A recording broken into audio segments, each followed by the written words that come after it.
Lecture 3 का ही part है। जब मैंने आपको लेक्चर 3 में बताया था what I mean by allocation, what I mean by apportionment, सब बताया था। फिर मैंने जब अपोर्शनमेंट बताया उस समय आपको बताया कि देयर आर सम बेसिस, क्योंकि बेबी को बेस पसंद है। आपको कई बार पता ही नहीं चलेगा कि ये कॉमन कॉज कैसे डिवाइड करनी है, किस तरह से डिस्ट्रीब्यूट करनी है, बिकॉज सब मीटर्स नहीं लगाए, आपको सुपरवाइजर नहीं पता कौन किसका है, कॉमन हो रहा है सब कुछ। अच्छा, जब कॉमन हो रहा है तो आपको अपना माइंड यूज करना है और कुछ बेसिस के बेसिस पे डिवाइड करना है, अपोर्शन करना है, उसके बाद ही तो एक्यूरेट कॉस्ट आएगी। आज का ये जो लेक्चर है ना बेटे, मैं आपको कुछ नई चीज नहीं बताने वाला। मैंने जैसे कहा, it is a continuation of lecture number 3। I will be telling you that how we can allocate, how we can apportion, and how we can use the basis for apportionment. आज का ये जो लेक्चर अगर आपने ध्यान से आने वाले 5-6 मिनट देख लिया ना, तो लेक्चर छोटा सा है क्योंकि लॉजिक तो कुछ बताना नहीं है, लॉजिक तो मैंने लास्ट लेक्चर में बता दिए। बस हम एक केस स्टडी को करेंगे, प्रैक्टिस करेंगे, प्रैक्टिस करेंगे, प्रैक्टिस करेंगे, हवन करेंगे, हवन करेंगे, हवन करेंगे। भाग मिल्का भाग, भूत प्रेत जब सो रहे होंगे तो क्या करोगे? अरे हवन करेंगे, अरे हवन करेंगे। आइए लेक्चर जल्दी से अपने सामने रजिस्टर ओपन कीजिए। बेटे, in the last lecture I have told you the basic दो बातें मैंने बताई थी। एक मैंने कहा था एलोकेशन एक कंसेप्ट है और एक कंसेप्ट का नाम है अपोर्शनमेंट। एलोकेशन एक चीज है, अपोर्शनमेंट एक चीज है। आप एलोकेशन और अपोर्शनमेंट दोनों करोगे तो जाकर कहीं कॉस्ट कैलकुलेट कर पाओगे, ओवरहेड की कॉस्ट कैलकुलेट हो पाएगी। बट अपोर्शनमेंट के समय, डिवीजन के समय आपको कुछ जुगाड़ करना पड़ेगा, और वो जुगाड़ कैसे होगा बेटे? एक बेसिस से। अब वो बेसिस फाइनेंशियल भी हो सकते हैं, नॉन फाइनेंशियल भी हो सकते हैं। कई बार तो आपको एकदम माइंड में स्ट्राइक करेगा कि ये वाला खर्चा इस तरह से डिवाइड होना चाहिए, लेकिन कई बार वो जान के कुछ ऐसे बेसिस दे देंगे जो आपको लगेगा इससे भी हो सकता है, इससे भी हो सकता है। तो बेटे, मैं भूपेश आनंद आज आपके सामने बड़ी इंपॉर्टेंट सी एक केस स्टडी को बेटे हम डिस्कस करेंगे। और आप सबको कसम है, अगर आपने ये केस स्टडी नहीं लिखी बेटे, लिखनी है, फिर हमने सॉल्व करनी है। आप और मैं साथ साथ सॉल्व करेंगे, कैलकुलेटर बाहर निकाल लेंगे। हेडिंग लिख रहे हैं, फाइंड आउट इनडायरेक्ट कॉस्ट और overheads of production departments, of production departments, of production departments. मैंने अभी आपको प्राइमरी डिस्ट्रीब्यूशन और सेकेंडरी की बात नहीं की, तो मैं यहाँ पे इसको रब कर रहा हूँ। मैं चाहता हूँ कि आप नेक्स्ट लेक्चर में जब आप आएंगे तो आपको खुद पता चल जाएगा कि मैं क्या लिखना चाह रहा हूँ। मैं यहाँ पे लिख रहा हूँ production departments and service departments. आराम से बेटे, मैंने आपको ये क्वेश्चन ही है बेटा। एक बच्चा घबरा गया, वो तो नींद में था। एक बच्चा लेट के पढ़ रहा था, उसके तो कान पे थप्पड़ मारूंगा। बेटे, ये क्वेश्चन है, आपको एक क्वेश्चन की इंफॉर्मेशन दी जा रही है। क्या इंफॉर्मेशन है? कि भाई 3 तो प्रोडक्शन डिपार्टमेंट्स हैं, 3 तो प्रोडक्शन डिपार्टमेंट्स हैं। Production department 1, production department 2, production department 3, और बेटे 2 सर्विस डिपार्टमेंट्स हैं, 2 सर्विस डिपार्टमेंट्स हैं। आराम से, there are 3 production departments and 2 service departments. I think you are now aware of what I mean by production and what I mean by service. My step number 1 is I have to firstly allocate and apportion the cost, the indirect cost which is incurred in common. You know, if it is not common, then I could have done easily allocation, and if it is common, I could have divided it. I will divide it. So the point is I have to do either allocation or I have to do apportionment. तो मैंने लिखा direct material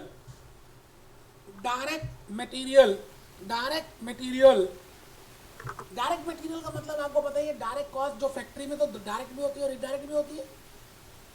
production department 1 में 3000 रुपये, dollar समझ लें, येन समझ लें। Service department 1 में 1500 और सर्विस डिपार्टमेंट 2 में 1000। अच्छा, आपको मैं बता दूं, वैसे सर्विस डिपार्टमेंट की जितनी भी कॉस्ट होगी, चाहे वो डायरेक्ट होगी या इनडायरेक्ट होगी, होती तो इनडायरेक्ट ही है। आप समझ रहे हैं, आप समझ रहे हैं मेरी बात? Because service department is not producing anything, it is always increasing in common. Repair and maintenance का काम कॉमन है, वेयर हाउस का काम कॉमन है, बॉयलर हाउस का काम कॉमन है, पंप रूम का काम कॉमन है। तो आप भले उसका नाम डायरेक्ट बोल दें, बट जो भी कुछ सर्विस डिपार्टमेंट में इनकर होता है वो सारा ही इनडायरेक्ट होता है, क्योंकि उसकी कॉस्ट जो है हम कॉमन डिवाइड करते हैं। ठीक है जी। Direct labour 7,000, 6,000, 5,000। सर्विस डिपार्टमेंट 1 में डायरेक्ट लेबर 1,000 और 1,000, 1,500 और 1,000। इसका मतलब आपको खर्चे बताए जा रहे हैं कि भैया इस डिपार्टमेंट में इतना खर्चा है, उसका नाम बताया जा रहा है, खर्चों की लिस्ट दी जाएगी, फिर कुछ बेसिस की लिस्ट दी जाएगी, आपको कुछ खर्चे उस बेसिस के बेसिस पे डिवाइड करने हैं। इसीलिए तो आज का लेक्चर 3A है नंबर ऑफ एम्प्लॉइज। अब बेटा ये खर्चा नहीं है, आपको एक इंफॉर्मेशन मुहैया करा रहे हैं। We are giving you an information that 200 employees are there in production department 1 and there are 150 employees in production department 2, there are 150 employees in production department 3 and there are 50 employees in service department 1 and 50 employees in service department 2। आराम से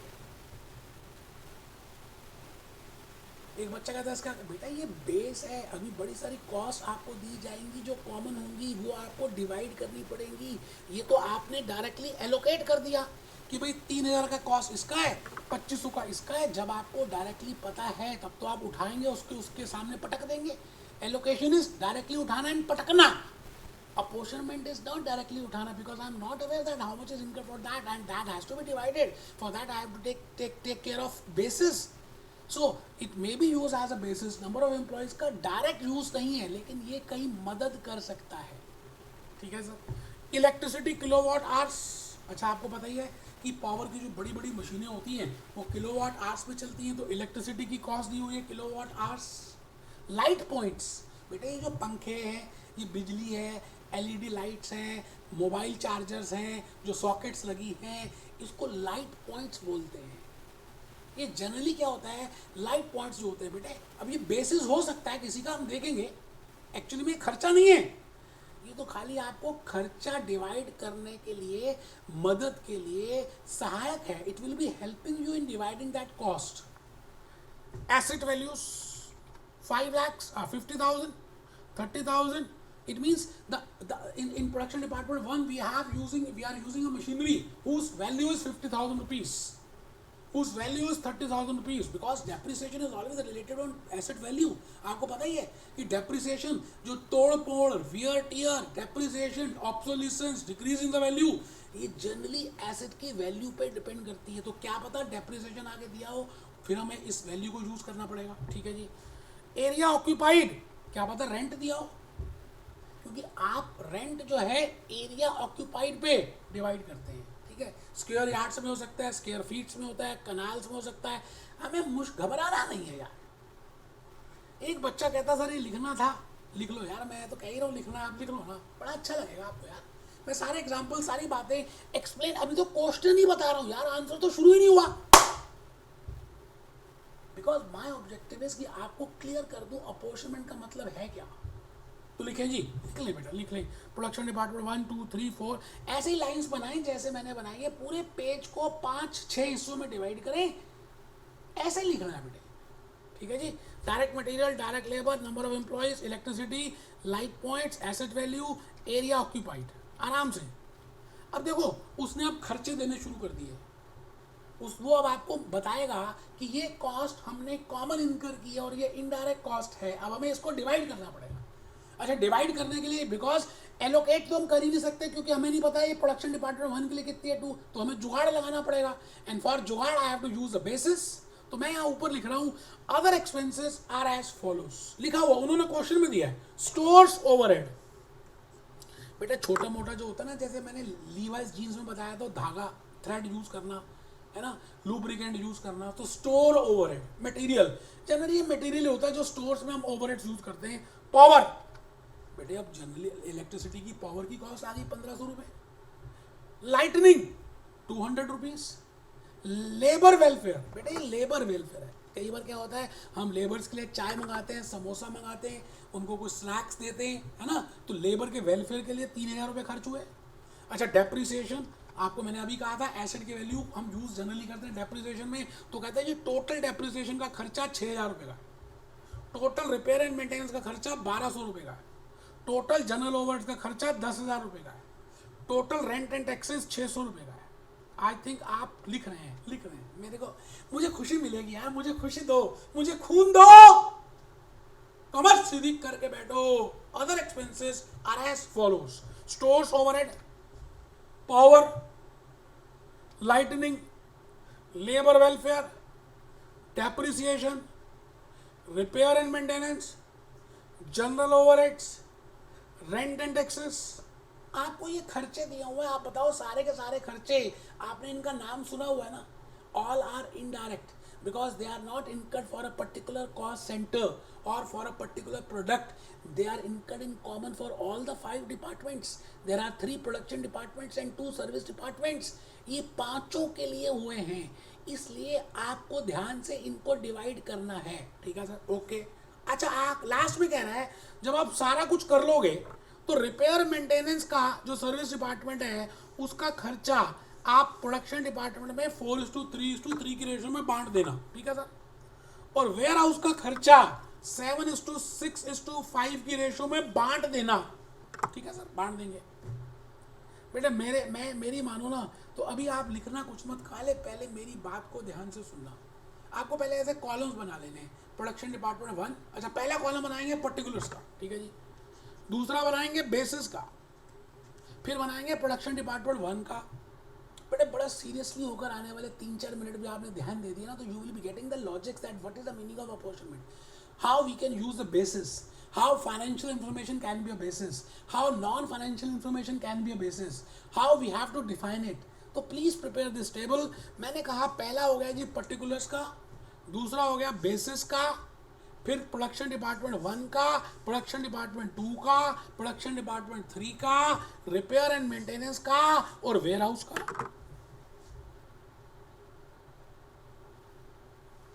मैं नीचे आ गया। मुझे अब क्या करना है कि जो भी कॉस्ट दी हुई थी that has to be divided among production departments and service departments. अच्छा एक चीज बताओ, ये जो डायरेक्ट मटेरियल है प्रोडक्शन डिपार्टमेंट का, ये जो डायरेक्ट लेबर है प्रोडक्शन डिपार्टमेंट की 1 की, 2 की, 3 की, बेटे ये तो डायरेक्ट कॉस्ट है।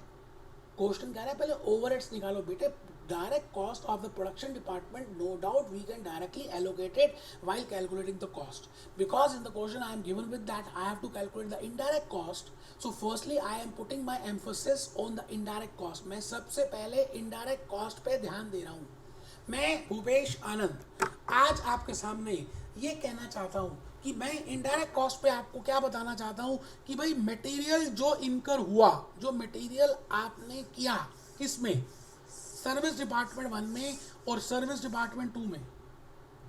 बेटे वो सर्विस डिपार्टमेंट 1 के लिए डायरेक्ट हो सकता है, बट प्रोडक्शन डिपार्टमेंट के लिए वो इनडायरेक्ट ही है, क्योंकि वो कॉमन में इनकर हुआ है। आप मेरी बात को समझ रहे हैं? आप इस तरफ से देखेंगे ग्लास को तो आधा भरा हुआ है क्योंकि उसमें पानी है आधा, दूसरा बच्चा कहता है आधा खाली है, तीसरा कहता है पूरा ही भरा हुआ है, आधे में पानी है और आधे में हवा है। It means we have to see that from which point of view you are watching that. You are getting a point. तो मैं अगर इसको if I watch it from service department point of view, no doubt it is a direct cost. But at the end I have to add it and I have to divide it among production departments. You are getting a point. So in this case, this is an indirect cost. तो direct material जो service department 1 में, direct labor जो service department 1 में, direct material जो service department 2 में, direct labour जो service department 2 में इनकर हुई है, बेटे वो इनडायरेक्ट कॉस्ट है प्रोडक्शन डिपार्टमेंट्स के लिए। और मुझे लास्ट में इस सारी कॉस्ट को प्रोडक्शन डिपार्टमेंट में चार्ज करना है, इसलिए मैं इसको इनडायरेक्ट कॉस्ट मानूंगा। तो मैं आपके सामने जो टेबल बना रहा हूं, मैंने जान के ना ऊपर लिखा direct material 1000, direct labour 1500 for service department 1, आप चेक कर लीजिए। ये तो मैंने एलोकेट किया बेटे, क्योंकि मुझे पता है उसके लिए इतना है, उसके लिए इतना है, तो मुझे डिवाइड करने की जरूरत नहीं पड़ी। ऐसे ही मैंने $1000, 1000 रुपये कह दीजिए, 1800 रुपये कह दीजिए लेबर के और मटेरियल के सर्विस डिपार्टमेंट 1 और 2 के लिए इनकर किए, तो मैंने डायरेक्टली एलोकेट कर दिया। I think you are getting my point. अच्छा जी, अब बेटे पहला जो खर्चा है ना वो स्टोर्स ओवरहेड का है, 400 रुपये खर्च हुए। क्या लगता है आपको, क्या लगता है, आप सोचेंगे बेटे चर्चा करेंगे, हमने कुछ भी रटना नहीं है यार। स्टोर्स ओवरहेड, मैंने आपको कहा ये मटेरियल से रिलेट करता है। स्टोर्स का मतलब होता है जहां पर हम मटेरियल रखते हैं, कुछ छोटे मोटे मटेरियल भी हैं। अच्छा, जिसमें जितना ज़्यादा मटेरियल लगेगा उसमें उतने छोटे मोटे मटेरियल लगेंगे। तो आपके माइंड में क्या आता है, सच सच बताना कि स्टोर्स ओवरहेड 400 रुपये कॉमन में इनकर हुआ 5 डिपार्टमेंट्स के लिए, जिसमें 3 प्रोडक्शन है और 2 सर्विस है। आपके हिसाब से किस रेशो में चार्ज होना चाहिए बेटे? बेटे डायरेक्ट मटेरियल के बेसिस में, और डायरेक्ट मटेरियल है 3000, 2500, 2000, 1500, 1000। अब इसकी रेशो निकाल सकते हैं। वी कैन कैलकुलेट 3:30:25:2:15:10, इस तरह से we can calculate the ratio, और 3:2.5:2:1.5:1 कैलकुलेशन कर लेते हैं यार। पहले लॉजिक तो क्लियर हो कि यार कौन सा खर्चा किस तरह से किस बेसिस पे डिवाइड करना है, आपके मन में वो कैसे आएंगी सारी बातें। तो आप लिखें स्टोर्स ओवरहेड का बेस मैंने लिखा डायरेक्ट मटेरियल। डिवीजन देख लेंगे यार, वो कैलकुलेशन पार्ट है, मुश्किल नहीं है, ठीक है, अभी करेंगे। डायरेक्ट लेबर, अच्छा स्टोर्स ओवरहेड के बाद दूसरा आ रहा है बेटे पावर। बेटे पावर क्या होता है? Horse power, kilowatt power. इसका मतलब आप चेक करिए इन बेसिस में आपको क्या लगता है कि कौन सा बेसिस बेस्ट है। बिल्कुल सही पहचाना आपने, इलेक्ट्रिसिटी किलोवाट आवर्स दिए हुए हैं, भले हॉर्स पावर नहीं दिया, घोड़े की पावर नहीं दी, किलोवाट आवर तो दिए हुए हैं। इसका मतलब ये जो पावर का खर्चा है 1500 रुपये, इसको we should divide in kilowatt hours. क्या लगता है आपको, क्या लगता है? तो मैं 1500 रुपये को 8:6:6:2:3 की रेशो में डिवाइड कर दूंगा।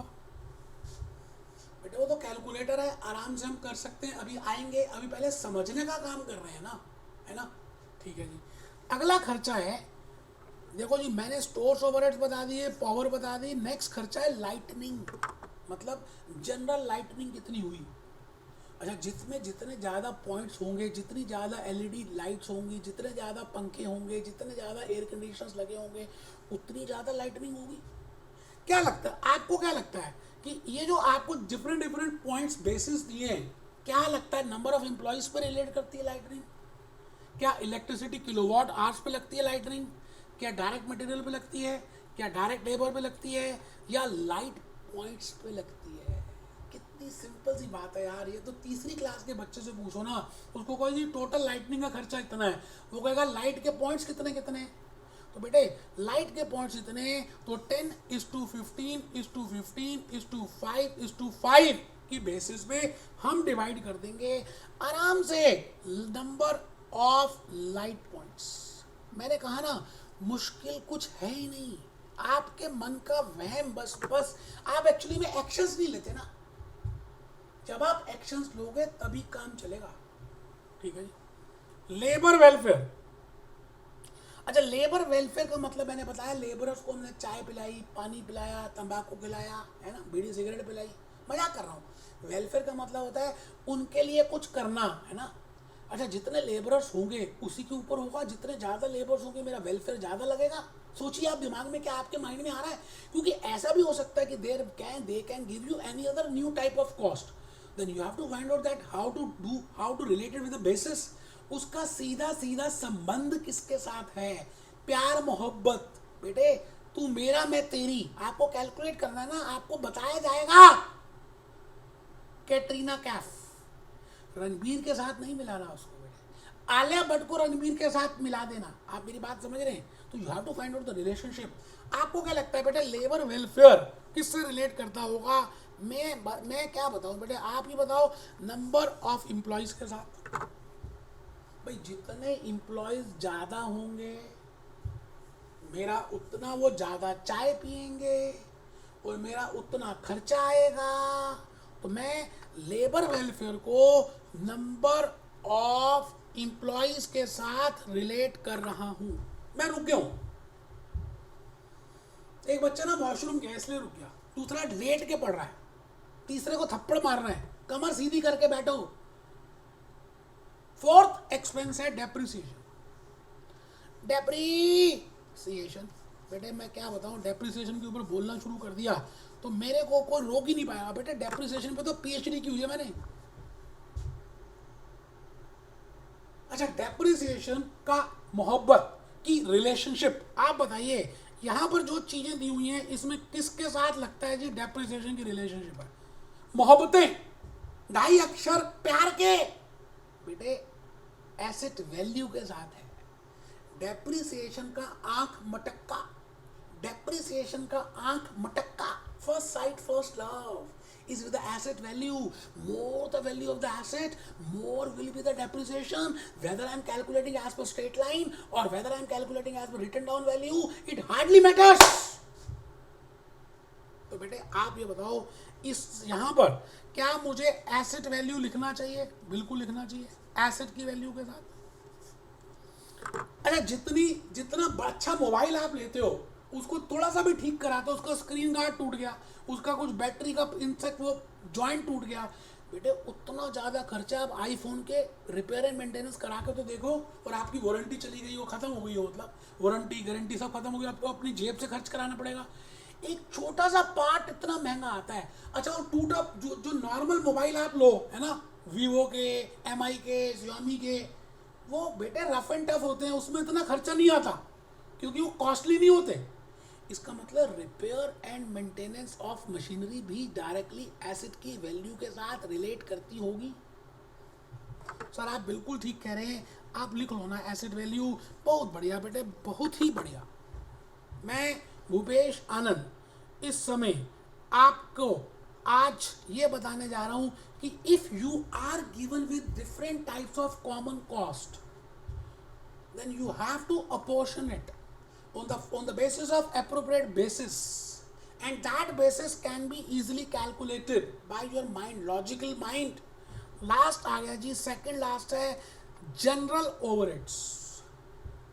बेटे जनरल ओवरहेड्स क्या होते हैं कि भाई अब जनरल ओवरहेड्स के लिए अलग अलग तरह के हम अज्यूम कर सकते हैं। मिसलेनियस खर्चे है ना, झाड़ू के, पोछे के, फरनैल के, साबुन के, या नैपकिन्स के, या पानी के, या वाटर ग्लासेस के, या जनरल क्लीनिनेस, कुछ भी कह दें। अब जनरल ओवरहेड्स वैसे रिलेट 2-3 बेसिस पे कर सकता है जो यहाँ पर दिए हुए हैं। जैसे मैं कहता हूँ जी एरिया के ऊपर भी डिपेंड कर सकता है कि जितने ज़्यादा एरिया होगा उतनी सफाई मुझे ज़्यादा रखनी पड़ेगी। तो it can be bifurcated on the basis of space, area और वेजेस, नंबर ऑफ वर्कर्स पे भी रिलेट कर सकता है। जितने ज़्यादा नंबर ऑफ वर्कर्स होंगे जिस डिपार्टमेंट में, उसका जनरल ओवरहेड का पार्ट उतना ज़्यादा होना चाहिए। Or it can also be related with direct wages, you know. So there are different bases for dividing, for apportioning this general overheads. तो I think आपको सब पता चल रहा है।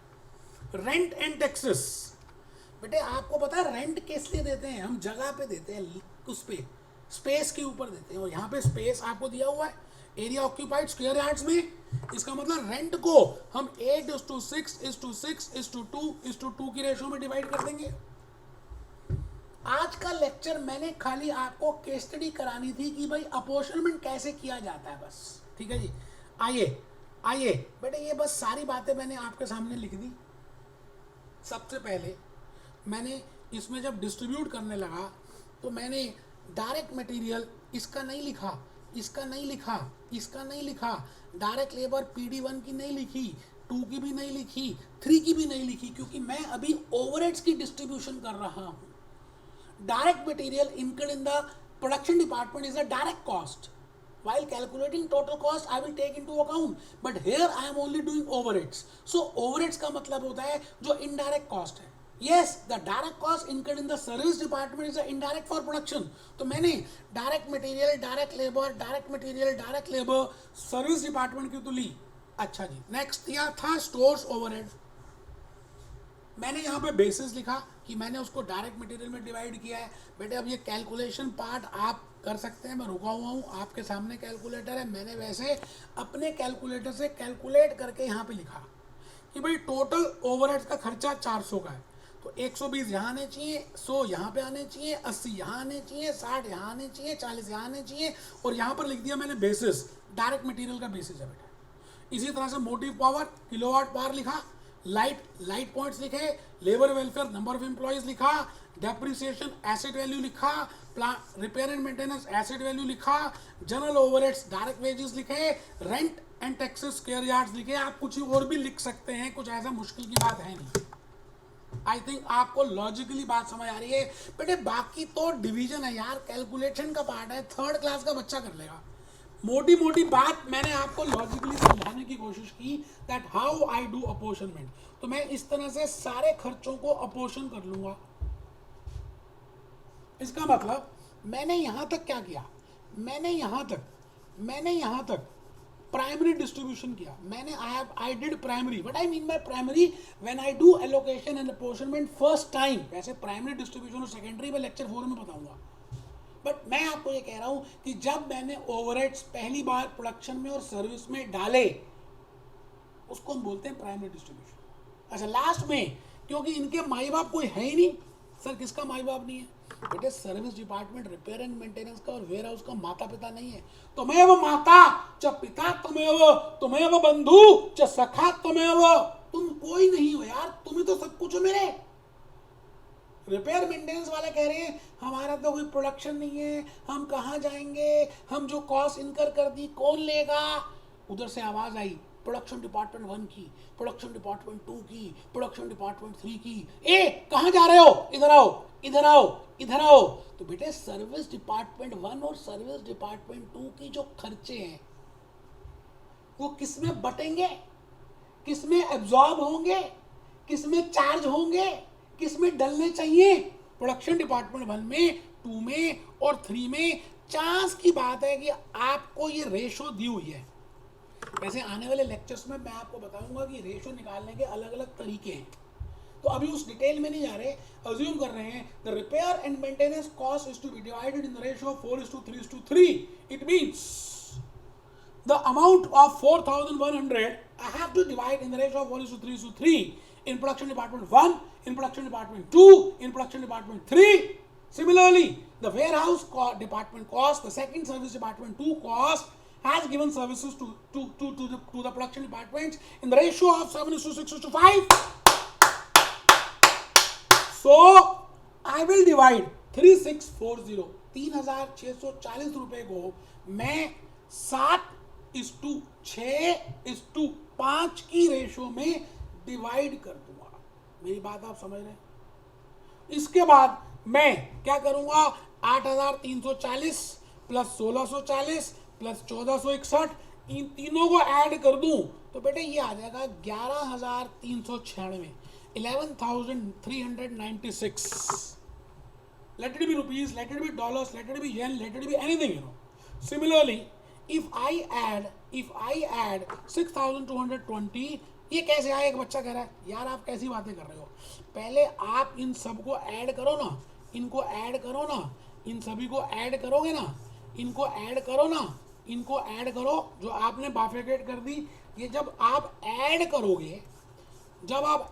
करोगे तो 8,340 आएगा। करके देखो आप, मतलब रिपेयर मेंटेनेंस के खर्चे को डिवाइड करने से पहले, प्रोडक्शन में चार्ज करने से पहले, प्रोडक्शन डिपार्टमेंट 1 का अपना खर्चा है 8,340, प्रोडक्शन डिपार्टमेंट 2 का अपना खर्चा है 6,220, प्रोडक्शन डिपार्टमेंट 3 का अपना ओवरहेड्स है जो हमने एलोकेट और अपोर्शन किया 5,100। क्योंकि सर्विस डिपार्टमेंट खुद कुछ तो बनाता नहीं, तो उसका खर्चा भी हम इसी के पल्ले डाल देंगे, इसी के जिम में डाल देंगे।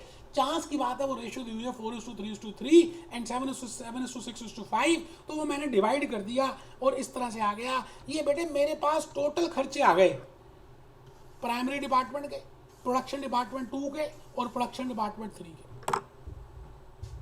अब जो मुझे करना है, एब्जॉर्प्शन करना है, वो मैंने नेक्स्ट लेक्चर में बताना है कि हम इस खर्चे को एब्जॉर्ब कर देंगे, खींच के नीचे ले आएंगे, एब्जॉर्प्शन रेट कैलकुलेट कर लेंगे, वो अभी हम धीरे धीरे देखेंगे। आई थिंक आपको लॉजिकली अपॉर्शनमेंट में बेसिस कैसे करते हैं, एलोकेट कैसे करते हैं, ये लॉजिक तो क्लियर हो गया बेटे। लेक्चर 4 में मिलते हैं। Be happy, B jolly.